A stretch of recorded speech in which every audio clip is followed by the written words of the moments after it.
welcome back to my channelnya Mahasiswa. Di video kali ini aku akan jelasin salah satu pertanyaan yang paling sering ditanyain sama kamu di kolom komentar maupun lewat DM ke Instagram pribadiku, yaitu kalau misalnya kita nyebarin kuesioner online, apakah kuesioner tersebut bisa dianggap valid dan mewakili populasi? Nah, sebelum menjawab pertanyaan tersebut, jangan lupa klik subscribe dan turn on notification biar kamu selalu dapat informasi terbaru dari video-videoku selanjutnya. Kuesioner secara online itu merupakan solusi bagi kamu yang butuh mencari data tapi dalam kondisi pandemi, atau juga untuk mempermudah kalau misalnya respondennya ada di luar kota atau bahkan di luar pulau dan akses untuk memperoleh informasi dari responden tersebut butuh biaya yang cukup banyak. Kuesioner secara online itu merupakan salah satu solusinya. Tapi jadi pertanyaan nih, kalau misalnya kuesioner disebarkan secara online, apakah tingkat validitasnya sama seperti kuesioner yang disebarkan secara offline?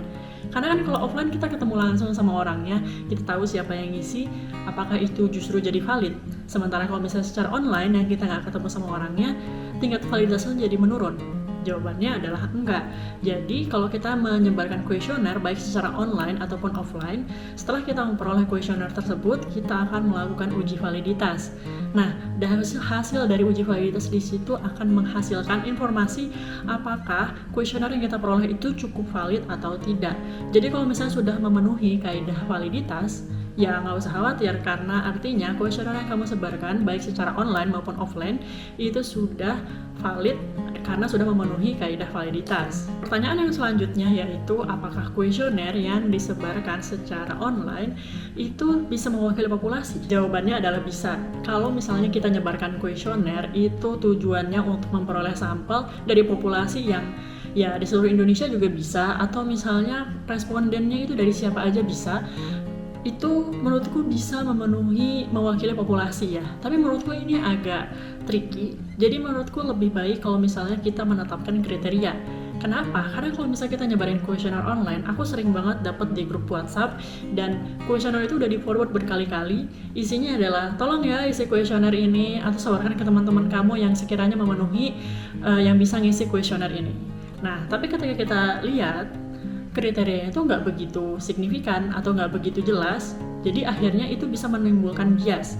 Nah, karena itu kalau misalnya kita menyebarkan kuesioner secara online, pastikan sudah menetapkan kriteria yang benar-benar jelas biar hasilnya nggak bias dan bisa mewakili populasi. Misalnya kayak gimana? Sebagai contoh nih, kamu misalnya mau menganalisa konsumen produk X yang ada di kota Y.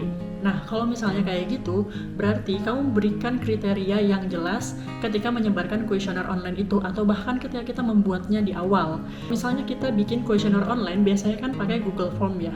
Nah, di situ bagian awal itu kita bisa tuliskan apa aja kriterianya. Jadi kalau misalnya orangnya itu ngebuka link dari Google Form yang kita kirimkan, nah di situ dia akan lihat dulu di awal kriteria seperti apa. Tapi biasanya juga nggak dibaca bagian itu. Nah, untuk mengantisipasinya, di bagian poin-poin yang ditanyakan juga bagian misalnya kayak kalau kita memberikan kriteria, misalnya persyaratannya adalah konsumen produk X tadi, misalnya cuma untuk perempuan aja, maka di bagian pertanyaannya, di situ kita kasih pilihan pertanyaannya, gendernya apa, laki-laki atau perempuan. Jadi seandainya ada laki-laki yang mengisi kuesioner tersebut dan kita terima, maka kuesionernya akan kita buang aja, karena berarti sudah tidak memenuhi persyaratan dari kriteria sampel yang kita butuhkan. Tujuannya apa sih kita bikin kriteria? Pertama, yang paling penting adalah untuk menghindari bias, karena jangan sampai kita udah nyebarin kuesioner ke sana kemari dan itu pun butuh waktu lama, ternyata ketika hasilnya diuji banyak banget bias karena tidak ada kriteria yang benar-benar jelas. Apalagi kalau misalnya kamu nggak menetapkan kriteria sama sekali. Bias ini dampaknya kalau misalnya kamu melakukan penelitian untuk skripsi, tesis maupun disertasi, yaitu ya nantinya disuruh ulang penelitian, kan nggak enak banget ya, apalagi kalau misalnya kamu lagi keburu-buru dengan deadline waktu yang terbatas banget. Pertanyaan yang selanjutnya yaitu kalau misalnya kuesioner online kan biasanya kita untuk mencari data dari responden.